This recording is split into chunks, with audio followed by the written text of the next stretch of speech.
CBI விசாரணைங்கிறதான் இறுதியாக வலியுறுத்தப்பட்ட விஷயம். இதுல சரியா முடிவு எடுத்திருக்கிறாரா முதல்வர் இந்த விவகாரத்துல? முதலமைச்சர் சமீபத்தில் அந்த லா அண்ட் ஆர்டர் மீட்டிங்கை அவர் கண்டக்ட் பண்ணார். மீட்டிங்கில் அவருடைய ஓப்பனிங் ரிமார்க்ஸ் என்னன்னா, இது என்னுடைய துறை என்பதால் நான் உங்களுக்கு அதிக அளவு ஒரு சுதந்திரத்தை கொடுத்தேன். அதை காவல்துறை உயர் அதிகாரிகள் தவறாக பயன்படுத்தி இருக்கிறார்கள். பல்வேறு சம்பவங்களில் அது தெரியுது. சமீப காலமாக காவல்துறையுடைய நடவடிக்கை என்பது கடும் விமர்சனத்துக்குள்ளாகி இருக்கிறது அப்படின்றத அவர் பதிவு செஞ்சிருக்காரு. இந்த புரிதல் இது ஒரு 2021 இருந்திருக்கணும் அப்படின்றது என்னுடைய பார்வை. இந்த ஒரு அரசாங்கத்துக்கு நட்பெயர் வருவதும் ஒரு அரசாங்கத்துக்கு அவப்பெயர் வருவதும் கட்சிக்காரங்க இவங்க பண்ற விஷயங்கள் எல்லாம் தாண்டி அதிகாரிகளுடைய செயல்பாடு அப்படின்றது ரொம்ப முக்கியமானது. அதுலயும் குறிப்பா காவல்துறை. ஏன்னா காவல்துறையுடைய செயல்பாடுகள், காவல்துறைக்கு இருக்கிற பவர்ஸ், இது எல்லாமே நீங்க எந்த இடத்துலையும் மிஸ்யூஸ் ஆயிடக்கூடாது. அது மிஸ்யூஸ் ஆகுது அப்படின்னா தான் சாத்தான்குளம் மாதிரி ஒரு சம்பவம் நடக்கிறது. அதே மாதிரி உங்களுக்கு சிவகங்கையில் நடந்த சம்பவம். ஆனால் இந்த கல்ச்சர் ஆஃப் வயலன்ஸ் இருக்கு இல்லையா, இது தமிழ்நாடு காவல்துறையில் இருக்கக்கூடிய ஒரு விஷயம்தான். நீங்கள் இந்த ஆட்சி அந்த ஆட்சி அப்படின்னு பேசுறதை விட்டுட்டு பொதுவாகவே நீங்கள் காவல்துறையை அவங்களுடைய செயல்பாடுகளை நீங்கள் அனலைஸ் பண்ணீங்கன்னா, கஸ்டோடியல் டெத்ஸ் அப்படின்றது, காவல் நிலைய மரணங்கள் அப்படின்றது ஒரு சாதாரண நிகழ்வாக தமிழகத்தில் நேச்சர் ஆஃப் போலீஸா மாறிடுச்சு. நேச்சர் ஆஃப் போலீஸ் அதாவது அதுல எவ்வளவுதான் சமூக ஆர்வலர்கள், அதுக்கப்புறம் ஹியூமன் ரைட்ஸ் ஆக்டிவிஸ்ட், நீதிமன்றங்கள் எல்லாருமே உங்களுக்கு அதுக்கு எதிராக குரல் கொடுத்தாலும், அதை கண்டித்தாலும், அந்த சம்பவங்கள் அப்படின்றது இந்த மாதிரி நடக்கும்போது எல்லாரும் பரபரப்பா பேசுவாங்க. அதுக்கப்புறம் மீண்டும் அதே சம்பவங்கள் தொடரும். நீங்க பணி இடைநீக்கம் செய்யப்படுறாங்க, கொலை வழக்கு பதிவு செய்யப்படுது, வேலை போகுது, எதிர்காலம் பாழாகுது, மாத கணக்குல சிறையில் இருக்கிறார்கள் காவலர்கள். இதெல்லாம் பார்த்த பிறகு மீண்டும் மீண்டும் இது மாதிரி அதிகார உங்களுக்கு அந்த அதிகாரம் தானே, உங்களுக்கு அந்த அதிகாரத்தை அவங்க எப்படி பயன்படுத்துவது அப்படின்றது தான் இங்க இருக்கக்கூடிய மிகப்பெரிய கேள்வி. இப்ப நீங்க உதாரணத்துக்கு ஐபிஎஸ் ஆபீசர்ஸ் சம்பந்தப்பட்ட வழக்குகள் அப்படின்னு பாத்தீங்கன்னா, அதுல முற்றிலும் வேறு விதமான ஒரு நடவடிக்கை இருக்கும். நீங்க லோவர் ரேங்க்ல இருக்கக்கூடிய ஆபீசர் சம்பந்தப்பட்ட வழக்குன்னா இந்த மாதிரி சிபிஐக்கு மாற்றுவது, மற்ற நடவடிக்கைகள்லாம் துரிதமாக இருக்கும். இப்போ இந்த கேஸ்ல கூட உங்களுக்கு லோ லெவல் ஆஃபீஸர்ஸ் சம்மந்தப்பட்டிருக்காங்க, கன்ஃபார்மாக அவங்களுக்கு எதிராக எவிடன்ஸ் இருக்கிறது அப்படின்னும் போது உங்களுக்கு கைது நடவடிக்கை, சிபிஐக்கு வழக்கை மாற்றுவது, இது எல்லாமே ஒரு ப்ரெஷர் டெவலப் ஆகுது. பட் இதே ஒரு ஐபிஎஸ் ஆஃபீஸர் சம்மந்தப்பட்ட வழக்கில் இந்த மாதிரி நடவடிக்கைகள் துரிதமாக எடுக்கப்படுகிறதா அப்படின்னா ஒரு கமிட்டி போடுவாங்க, இன்னொரு கமிட்டி போடுவாங்க.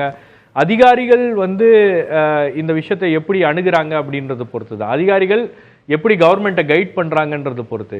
நீங்க அதிகாரிகள் சொல்லக்கூடிய கதைகள் எல்லாம் கேட்டீங்கன்னா உங்க கவர்மெண்ட்டை அடிக்கடி மிஸ்யூஸ் பண்ணுவாங்க அப்படின்றதுக்கு இது ஒரு மிக சிறந்த உதாரணம். இதற்கு முன்பு இருக்கக்கூடிய உதாரணங்களும் பாத்தீங்கன்னா இதுல நீதிமன்றம் கேக்குது, நீங்க சாட்சியங்களை சேகரிச்சிருக்கணுமே, எஸ்பி சேகரிச்சுட்டு போனாரா, அவர் மீது ஏன் நடவடிக்கை எடுக்கலங்கிறதையும் நீதிமன்றம் கேள்வி. உங்களுக்கு நீதிமன்ற உயர் அதிகாரி மேலேயும் நடவடிக்கை இல்லவே இல்லை. இன்னைக்கு நீங்க நீதிமன்றத்துடைய ஒட்டுமொத்த கேள்விகள் பாத்தீங்கன்னா, அந்த ஸ்பெஷல் டீம் தானாக செயல்பட்டதா, அது எப்படி தானாக அந்த ஸ்பெஷல் டீம் செயல்படும், ஒரு எஃப்ஐஆர் கூட இல்லாம அந்த ஸ்பெஷல் டீம் எப்படி ஒரு கேஸை இன்வெஸ்டிகேட் பண்ண முடியும் அப்படின்ற அந்த கேள்வி எழுப்புறாங்க. நியாயமான கேள்விதான், எல்லோருக்கும் இருக்கக்கூடிய கேள்விகளை தான் இன்னைக்கு நீதிமன்றம் எழுப்பி இருக்கிறது. நீதிமன்றத்தில் கேட்ட அத்தனை கேள்விகளுக்கும் தமிழக அரசாங்கத்துக்கிட்ட பதில் இல்லை. பதில் இல்லாததற்கு காரணம் உங்களுக்கு காவல்துறையினர் கொடுக்கின்ற தகவல்கள், அது உண்மையான தகவல்களை கொடுக்குறாங்களா, ஆக்சுவல் பிக்சர் என்ன இருக்கு அப்படின்றத சொல்றாங்களா அப்படின்றத கண்காணிக்க வேண்டும். அதை கண்காணிக்க தவறியதன் விளைவு இன்னைக்கு அரசாங்கத்துக்கு ஒரு அவப்பெயர். இவ்வளவு பெரிய ஒரு சம்பவம் மீண்டும் தமிழகத்தில் நிகழ்ந்திருக்கிறது. நீங்க சாத்தான்குளம் சம்பவத்தை பற்றி நாம பேசுறோம். சாத்தான்குளம் சம்பவம் உண்மையிலேயே ஒரு கொடூரமான ஒரு சம்பவம். அந்த சம்பவம் மீண்டும் நிகழ்ந்து விடக்கூடாது அப்படின்னு தான் முதலமைச்சர் எதிர்க்கட்சி தலைவராக இருக்கும்போது பேசினாரு, ஆர்ப்பாட்டம் பண்ணாரு, போராட்டம் பண்ணாரு, அந்த பிரச்சனையை விடவே கூடாதுன்னாரு. பட் இன்னைக்கு அவருடைய ஆட்சி காலத்திலேயே அந்த வழக்கு சிபிஐ தான் விசாரிக்கிறது, சிபிஐ கோர்ட்ல தான் அந்த வழக்கு இருக்கிறது. அந்த வழக்கை துரிதப்படுத்துவதற்காக இவங்க என்ன பண்ணாங்க? எத்தனை கடிதங்களை நீங்க எழுதியிருக்கீங்க சிபிஐ டைரக்டருக்கு, எத்தனை ப்ரொபோசல்ஸ், எத்தனை ரிமைண்டர்ஸை நீங்க அனுப்பியிருக்கீங்க இந்த வழக்கை சீக்கிரமா முடிங்க அப்படின்னு. நீங்க இன்னொன்னு, பல்பீர் சிங்குடைய கேஸ், நீங்க பல்பீர் சிங் மீது நடவடிக்கை எடுப்பதற்கே கிட்டத்தட்ட 2 வாரம் ஆயிருச்சு. நீங்க அந்த கேஸ்ல வந்து பல்வீர் சிங் வந்து ஒரு சிறுவனை வந்து துன்புறுத்தி இருக்கிறார், ஒரு சிறுவனை அடித்திருக்கிறார் அப்படின்ற விஷயத்த நாம செய்தியாக வெளியிட்டதுக்கு பிறகுதான் அரசாங்கத்துக்கே தெரியுது இந்த மாதிரி ஒரு சம்பவம் நடந்திருக்கு அப்படின்னு. சோ அந்த அளவுக்கு ஒரு மெத்தன போக்கு அப்படின்னு இருக்கிறது. ஒரு ஐபிஎஸ் ஆபீசர் சம்பந்தப்பட்ட வழக்குகள்ல போலீஸ்னா ஒரு அனுசரணை வந்துருதாக, போலீஸ்னா ஒரு அனுசரணை இருக்கதானே செய்யுது. நீங்க தூத்துக்குடி துப்பாக்கி சூடு கமிஷன் போட்டாங்க ஏடிஎம்கேல, கமிஷன் ஒரு கிளியர் ரிப்போர்ட்டை கொடுத்துருச்சு. அந்த அதிகாரிகளுக்கு நீங்க மீண்டும் வந்து உயர் பதவி கொடுப்பதும், அவங்களுக்கு ப்ரொமோஷன் கொடுப்பதும், அவங்களுக்கு வேறு நல்ல போஸ்டிங்ஸை கொடுக்கறதுல என்ன மெசேஜை நீங்க சொல்ல வரீங்க? ஏன் அவர்கள் மீது இன்னும் நடவடிக்கை இல்லை? நீங்க ஒரு கமிஷன் ரிப்போர்ட் வந்து ஒரு ரெக்கமெண்டேஷன் தான் இருந்தாலும் அவர்கள் மீது நடவடிக்கை எடுத்திருக்க வேண்டும் அல்லவா? அந்த நடவடிக்கை எங்க இருக்கிறது? அப்ப அந்த நடவடிக்கை 4 ஆண்டுகள்ல திமுக அரசாங்கம் எடுக்கவில்லை அப்படின்னும் போது காவல்துறைக்கு அனுசரணையா தானே இந்த அரசாங்கம் இருக்கு. காவல்துறை அதிகாரிகளுடைய இன்ட்ரெஸ்ட்டை ப்ரொடெக்ட் பண்ணும் அப்படின்றது தானே இந்த அரசாங்கத்துடைய நோக்கமாக இருக்கிறது. அப்போ இந்த கேஸ்ல கூட பாத்தீங்கன்னா நீங்க எஸ்பி மீது அந்த நடவடிக்கை எடுத்திருக்க வேண்டியது முதல் நாளே எடுத்திருக்கணும். இது இவ்வளவு சீரியஸா போகுது, இது இவ்வளவு பிரச்சனையாக இருக்கிறது அப்படின்னும் போது உங்களுக்கு இந்த எஸ்பி மீது நடவடிக்கை எடுப்பதற்கு ஒரு காலதாமதம் இல்ல. பிரேத பரிசோதனை அறிக்கை வர்ற வரைக்கும் காத்திருந்துதான் அரசு இல்ல, எல்லா விஷயங்களையும் பிரேத பரிசோதனை அறிக்கை வந்ததுக்கு பிறகுதான் அரசு செயல்படுகிறது அப்படின்னா இதை அரசாங்கத்தால இதை கண்டுபிடிக்க முடியாதா? பிரேத பரிசோதனையில என்ன வரப்போகிறது அப்படின்றது காவல்துறைக்கு முன்கூட்டியே தெரியும். ஒரு சீரியஸ்னஸ் ஆஃப் த கிரைமை வந்து அவங்க பார்த்த உடனே கணிக்கக்கூடிய காவல்துறை உயர் அதிகாரிகளுக்கு இது அரசாங்கத்துக்கு பிரச்சனையாக போகிறது, அரசாங்கத்துக்கு ஒரு அவப்பெயரை ஏற்படுத்தும் அப்படின்ற அந்த கண்ணோட்டத்தோடு அவங்க இதை பார்த்துருந்தாங்கன்னா இந்த விஷயத்துல வந்து துரிதமாக அரசாங்கம் நடவடிக்கை எடுப்பதற்கு வழிவகை செய்திருப்பார்கள். ஆனா ஏதோ ஒரு இடத்துல அதற்கான முன்னெடுப்பு அப்படின்றது எடுக்கப்படுவதில்லை. பெருவாரியான வழக்குகள்ல அது செய்வதில்லை. இப்ப நீங்க இந்த வழக்கு கூட வந்து பெரிய அளவுக்கு பேசப்பட்டதால, ஊடகங்கள்ல நீதிமன்றத்துல எல்லாம் பேசப்பட்டதுனால, வழக்குகளாக மாறினதுனால தான் இவ்வளவு நடவடிக்கைகளை பார்க்கிறோம். இப்ப நேத்து நைட் 5 காவலர்களை கைது செய்ய வேண்டிய அவசியம் என்ன? இன்னைக்கு காலையில நீதிமன்றத்துல அந்த கேஸ் வருது.